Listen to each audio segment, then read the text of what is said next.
অধিক সংখ্যক অভদ্ৰ কমেণ্ট কৰে মুছলমানসকলে। মই মুছলমানৰ লগত কেতিয়াও বিয়াত নবহো। মই মুছলিম নামানো। হয়, আপুনি ঠিকেই শুনিছে। এনেদৰে কমেণ্ট কৰিছে এগৰাকী বিশেষ মুছলমান যুৱতীয়ে।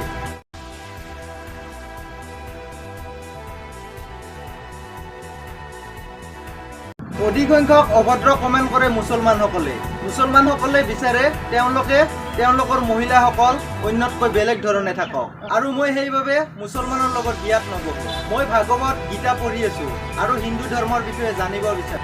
আমি জনাব বিচাৰিছোঁ আপোনালোকক, এইগৰাকীয়ে হৈছে উৰ্ফি জাবেদ, যিগৰাকীয়ে সময়ে সময়ে তেখেতৰ পোচাক আৰু বিতৰ্কিত মন্তব্যলৈ ছ'চিয়েল মিডিয়াৰ স্থান পাই আহিছে।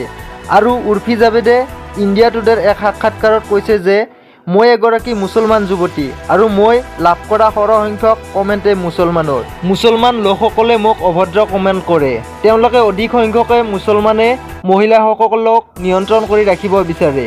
মই সেইবাবে ইছলাম নামানো, কোনো মুছলিমক নামানো আৰু মই কেতিয়াও মুছলিম লোকৰ সৈতে বিয়াত নবহো।